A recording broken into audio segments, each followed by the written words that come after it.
everybody. It's a rainy day today.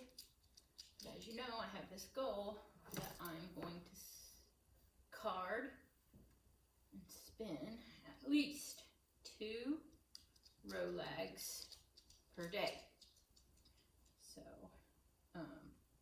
I've already explained how to card the row legs. So this is gonna have to just be talk about what's going on over at the church and why I'm late this morning. Normally when I go there, it's about 8 a.m. and feed the sheep and everything's good and I come back home. And last night we noticed that, or I noticed anyway, Dottie, the one that I said we're gonna have to watch her because she really progressed super fast with her udder and her swelling and things. So last night she didn't get up to come to get feed. So that's a big sign right there, something's wrong. And so she had some bleeding. So I was like, okay, she's probably going into labor. And so can you hear the dog groaning? I think she's overweight. So I checked her. Sure enough, she's aborting. So this is the second one. The first one was on Sunday. Skelly was doing a lot of grunting and she kind of seemed like she was having trouble breathing. So I thought, oh no, she's bloated. Because they're giving the horse, the old horse gets these alfalfa cubes that are soaked in water because he's missing most of his teeth. Well, when we moved the old horse, because it rained, we took him down that next morning to put him out to pasture, so we're trying to get him as much of the leftover pasture as we can. And so we took him out of there and we left the gate open and the sheep had all got into his stall and they had started eating that. So I thought, oh, I bet she's the one who started eating that. And because it was super rich, maybe it had given her some bloat. So I hurried up when I noticed her breathing heavily and she looked slightly bloated, that I gave her 3 ounces of the TheraBloat. So on Monday, she was fine. She ate, nothing wrong that I could tell. On Monday evening, though, she came running up, she ate, and then when she, for some reason, I was walking around, you know, I kind of check everybody looking for who's bagging up, who's getting close. There was a water bag hanging out of her, you know, a little bit of one, just a small, tiny one. And so I was like, oh man, she's going into labor. So I pinned her up and she was acting like she's pushing. So I'm like, okay, well, let me check her. Well, I checked and she wasn't dilated. So I was like, oh, great, what's going on? So she was not like, usually the canal swells and it's open good. That was not real well open. So, but if you go slow, it'll slowly open up. So I did that. But then when I got to the cervix, it was not open. So I was like, well, you know, you can sometimes, when they're real close, you can manually dilate them. Manually, not manly. And that then you can help her along. I thought she's surely just that early that, you know, she just hasn't really opened up. Well, what did I do? For some reason, I thought, well, I'll leave her, came back here, got my van, and went back. And, tractor, ended up getting the first one out. It was a very large, in my opinion, lamb. It was dead. You could tell it was premature though. The reason I say that is because its bottom teeth were just nowhere near close to being like as developed as it should be. You know, they were still way down in the gums, and usually they're right there, ready to come through and through already. So also that bottom part of the jaw was not hooked together. So I think it was a little deformed. So I thought, well, maybe that one just had an issue and it passed away, and that caused a toxic environment in the womb. So I pulled it out. I thought, okay, this ewe, she's first time ewe, and she was young. So I thought she would just have a single, which is normal. No, there came another one. It came out much easier, and it was much smaller. And it was actually breathing, so I tried to help it, but it just acted like it was just not gonna breathe.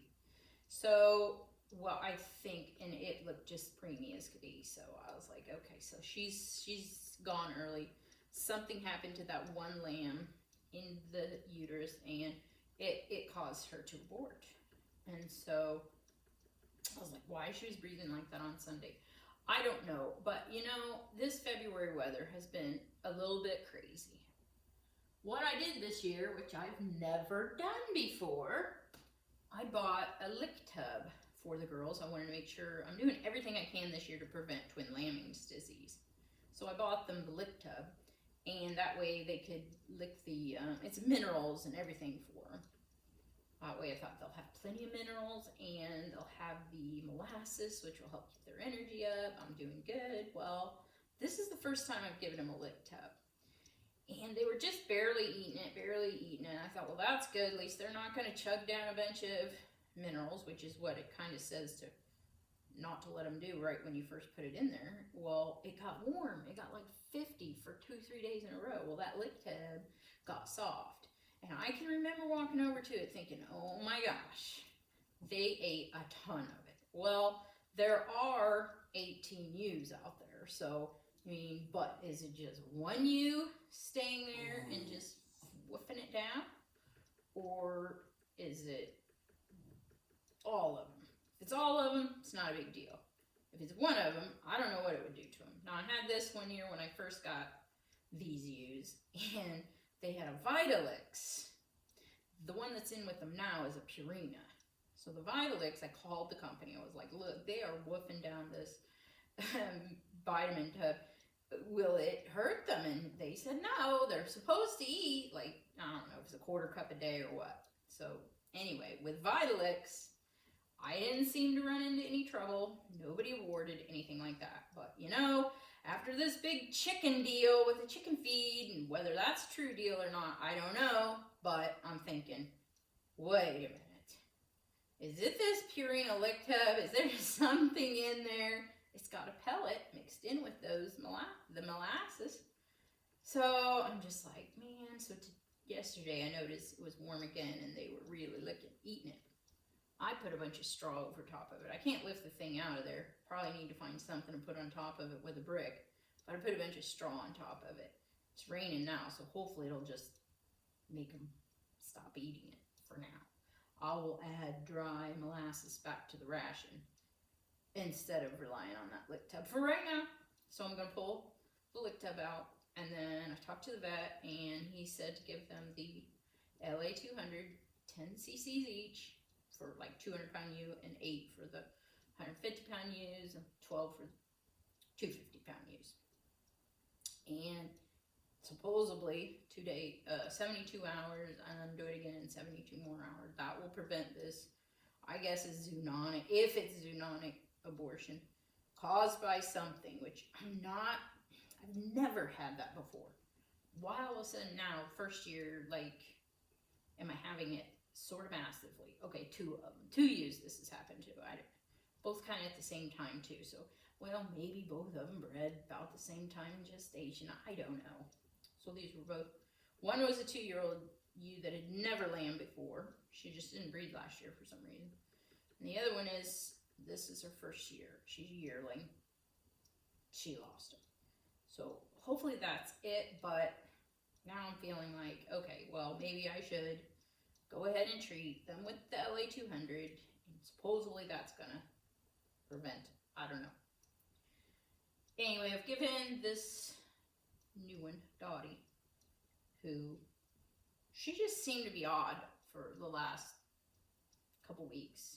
Like I said, she swelled up early. Bag's not really, crazy full, but she does have a nice size bag. And laying around a lot. She had kind of act like her foot hurt her, so I thought that's why she's laying around a lot. Now, is that something that's causing an issue, just to lay around all the time, which I do know, maybe, yeah. And then, like I said, last night she didn't get up to eat, so I was like, okay. So the night that Skelly delivered, Dottie had some blood coming out too. It's kind of a mucusy blood. I should have known. I should have just aborted her then, but I didn't want to lose any. So I thought she was just getting close. Well, then the next night, on Tuesday night, she didn't come to her food, and she's off feed now. So now I gotta try to get these lambs out. So I gave her some medicine last night. I hadn't written down how much I needed to give her to get her to abort. Obviously, called the vet. I didn't give her enough. I gave her some more this morning, but still not enough. The vet that I went to gave me Lutalize, 1 cc, and my vet says, well, that isn't going to do anything. So, see, this is why you never know who to trust. So, I'm going to put her on some antibiotics. The vet says there's really nothing I can do to get the cervix to dilate besides try to slowly manually, but that doesn't work. And oxytocin's not going to do it. And I don't want to tear the cervix to get them out. Basically, you let them rot, and then they come apart, and then they come out. And all you can do is try to prevent you from getting sick in this process, maybe. Oh, I don't know. I don't know what I'm going to do. I mean, he said to get the enema bag and work the tube down in the cervix and start flushing the uterus, which it's not going to get these lambs out. They're still pretty well intact. Like, maybe it's been dead since Sunday. So it's like, what happened on Sunday? If they both did at the same time. I mean, did they both eat that? I just don't know. So that's what I've been up to today. We have 2 nice ram lambs on the ground, doing great, and one more, Audrey, who I thought would have gone by now. She has not. She's just really slow to go. So I've had that a lot. It happens.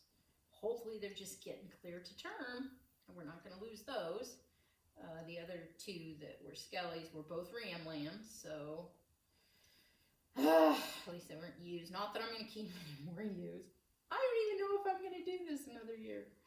As I told the vet, I'm like, every year it's something new. You think that you got everything under your belt. You've been through so many things, you think it's over. He said he was just talking to an older vet that was retiring, and he told him that he seemed like every year of his entire career there were 2 new things that he was exposed to that he had never seen before. Now that scares me to death, because 2 new things a year that a vet has never seen before. Now, what in the world else could there be that I am going to end up having to go through more education for that many years? I mean, because you would think that they're going to be exposed to everything, but it's like 2 new things every year. And this vet said, and I have to, I agree with him. And I have to agree too, because, man, you're never ahead. You're never ahead. The losses are just excruciating, but all you can do is chalk it up to education. And if you can gain the most education, the most tools in your toolbox. So tonight when we go to feed, we're going to feed them inside the corral, and then we've got the corral divided off so that when I started milking, I could milk in one side, I'd feed them in one side, get them all in the corral, and then move them over to the other side, where their milking is, and then I could let them out. I'm trying to work out a system here. And so we're going to put them in there. We'll give everybody the LA200, thinking this antibiotic, if it is some sort of bacteria, will kill the bacteria, and then we will be able to have lambs. But now I don't know. You know, I mean, if the LA200 prevents any more of this, then I guess I'll know it wasn't the lick tub. But I'm taking the lick tub out anyway. I don't know. I hate to do that, and I hate to blame it on something like that, but I mean, I've been doing this a long time, and I've never had 18 ewes at the same time either. But I've never lost any ewes to like an abortion like this type thing. So where all of a sudden this bacteria would all be coming from, I don't know. Now, however, I will say there's some more information for you that in my own experiences, we just moved to this new farm, and my old farm was all open, no trees, sun on everything. Never had any problems with much at all. The occasional once or twice thing. And the first year when we came to the new farm, because it's almost trees all everywhere, shade everywhere. There's sun where the pastures are mostly, that's it. Then when they come in to get, there's a lot of shade there. So the first year what I noticed was I got hit super hard with pink eye. Every single darned animal had pink eye. So I'm like, okay, is this an environment here that really harbors that whatever bacteria that causes pink eye? I don't know. Is it bacteria, or was it what we were feeding? Is it a pH of the body that you know, mineral they're lacking that they can't? So I got real good at putting the minerals out and doing things like that. So it's just that during the move, everything had to be changed, and we didn't get everything out probably as quickly as we should. And I had the sheep mineral out, but I don't know, they just don't seem to eat that mineral real well. So I went now and I filled the mineral bar, which is all individual minerals. It's not one size fits all. You just pour it out there, and they have to eat every mineral to get the mineral that they actually need. And then the rest is just passed out, which is fine. If like, I think Anna from Haystack Gardens just kind of described was that, you know, it all goes in through the animal, they pass it, and then they poop it out all over your, you know, your ground. So you're remineralizing your pastures as well. I don't know. It's a good concept though. So this is new now. Is this the lady that we got the farm from, she just told us that the place was cursed. And so, you know, more and more we're thinking it is, because I've had a lot of losses, and they're fluke things too. Just weird things I never would have had to happen. Like, you know, an animal will get their head caught in the feeder, and one of them got hung in the feeder, and it's like, okay, I've had animals get caught in feeders before, so I know it happens. And you know, the cow went down and she fell into the creek, and then she couldn't get out. And it's like, normally where I was at, where it was flat, if a cow fell down, it was just going to be there. No, this one tumbles down the hill. So, and that was my deal, my part also. But just a lot of things. So it's like, wow, maybe that's because we're just super more busy now, strung out, doing so much stuff that we're being more neglectful, which I'm sure is the case. But I mean, we feel like we're starting to get ahead here. And then this happens, but I guess I just have to accept it, that these things happen, and it's just something new that I'm learning, because they say this abortion thing is very common. Very common. Okay, so I have 18 sheep now, so I gotta watch how many I lose due to that, and if it gets high, I need to do something about it. So like I said, we're gonna treat with the LA200. Hopefully that works, because the other vet said, you know, his Lutalize plan to get this girl to abort and get her cervix to dilate with the oxytocin isn't going to work, which is what he recommended. So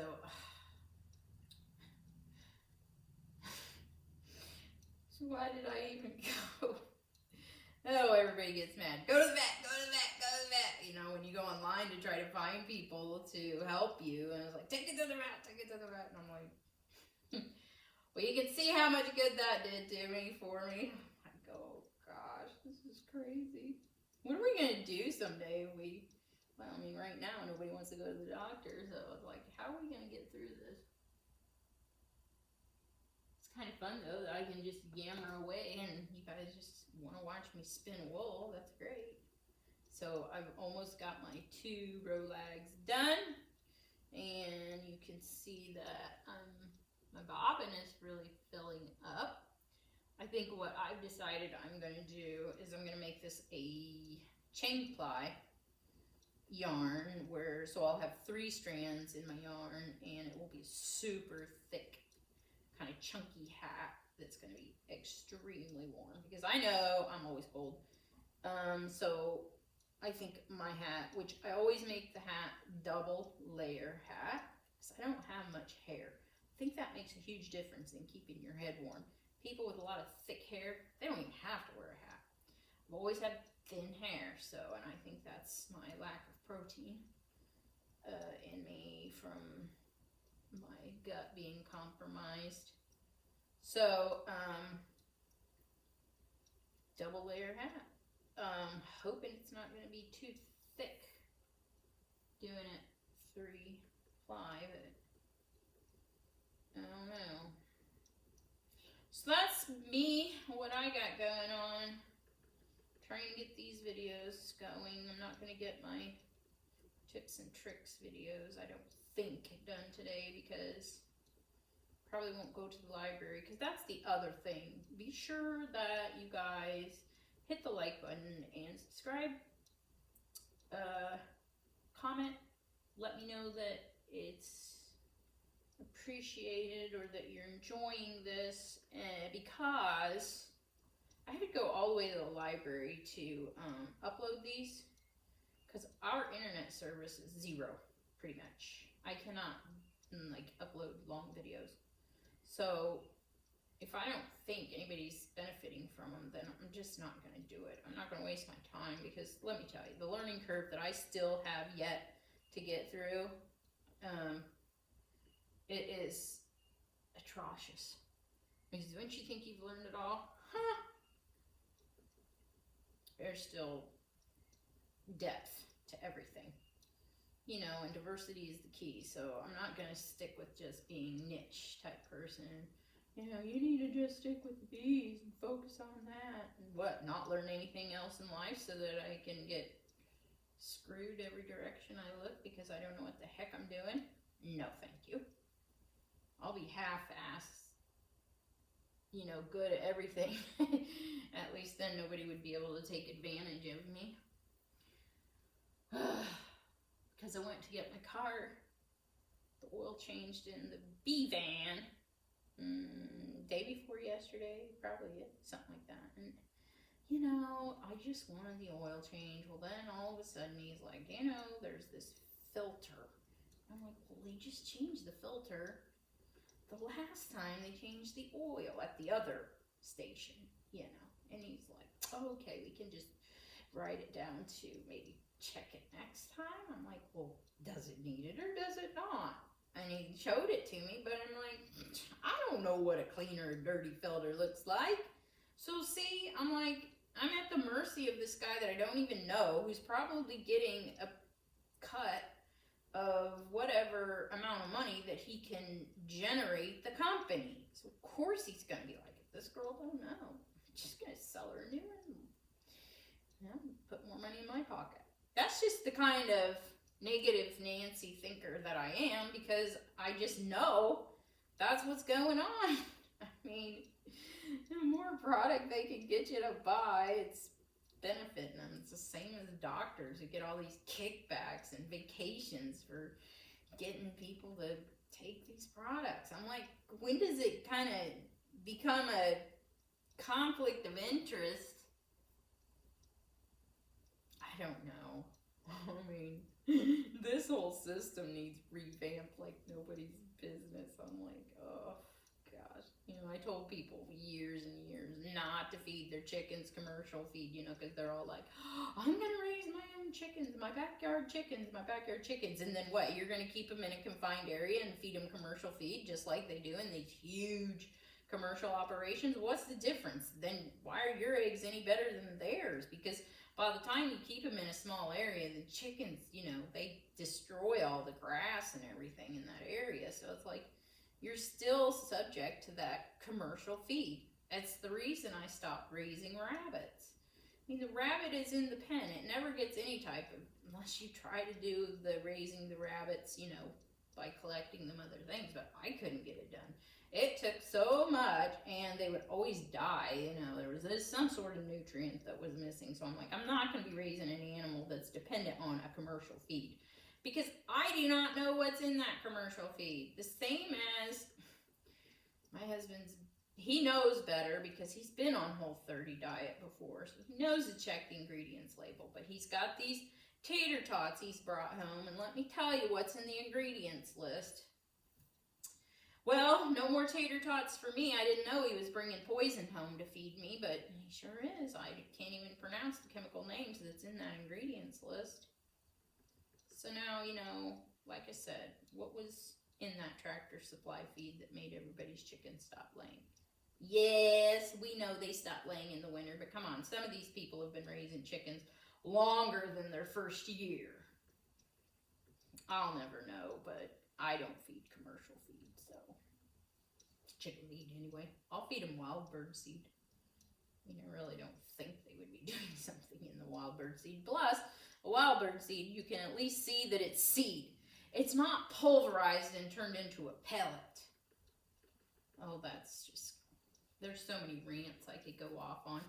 And then people wonder why they're sick and dying, and I'm like, I try.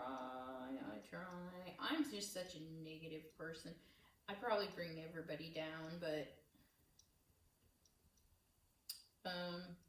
I am who I am. You either love me or you don't.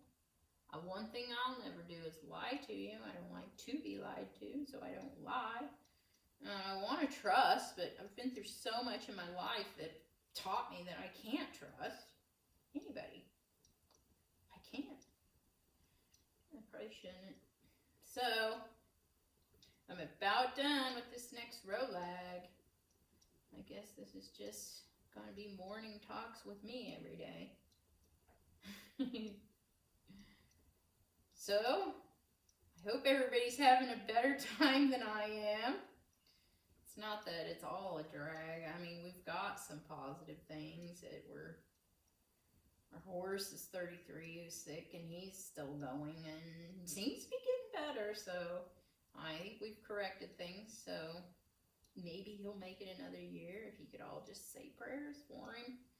Once this grass starts greening up, hopefully after this rain, we'll get warm temperatures and not cold. I have to be thankful that my survival rate on my bees was just spectacular. So I was able to get in there and give them some more sugar. So about another month, I'll probably be getting in and checking them again and make sure they still have plenty of food. They're going to be really large colonies this year since it's been so warm that they're able to start laying early.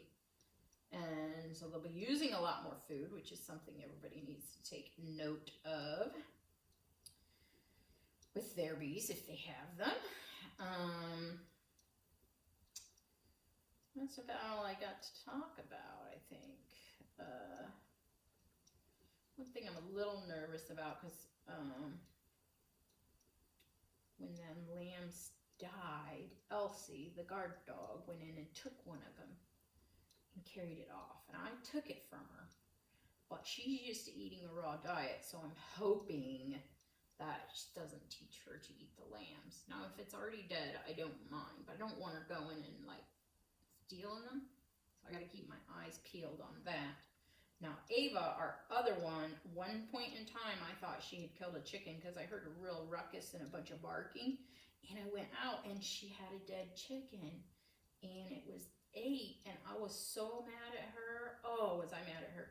Anyway, anyway, what I figured out was it was Fox that was killing the chickens, and she was there running off the fox, but the fox had already done the damage. And so she never started killing chickens. It wasn't her that did it. So, and she gets fed a raw diet too, but she would never kill an animal, never. But she'll eat it after it's dead there, yeah. Not her chickens. I don't think she ever has a chicken though. Or any of the other farm animals. But if you give her raw deer, which we always did every winter, then she'd eat that. So I'm hoping Elsie's the same way, that she'll learn, like, okay, if you give me a deer, I can eat that. But I cannot go out and get the dead baby lambs. Oh, which I think I have given Ava dead baby lambs and stuff, because I just knew Ava's not going to go killing lambs just to get food. She would rather starve than kill her baby lambs, because she loves babies. And she would have gotten in a massive fight with Elsie had she seen that Elsie had that.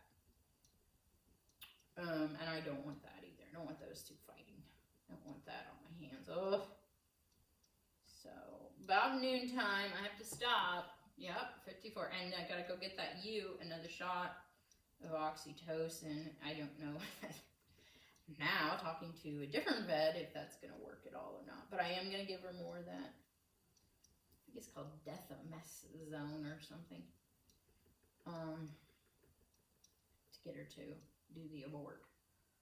I don't know if that's gonna make her dilate or not, but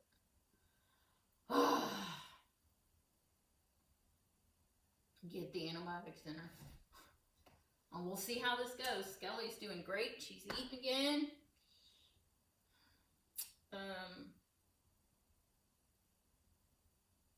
So I don't know what to do with her though. I guess we'll keep her another year and see how it goes next year. Should be fine, I think. We'll see. Have a wonderful day. Try to stay cheery. I know I'm a drag. You don't want to listen to me. That's just my day every day. I'm used to it. I think that's what helps keep us going, because it's just dull ache and pain every day, so you get used to it. You gotta be strong if you're gonna produce meat. Ugh. Yeah, you are a moaner. That dog is a moaner. She's a moany dog. Moaning.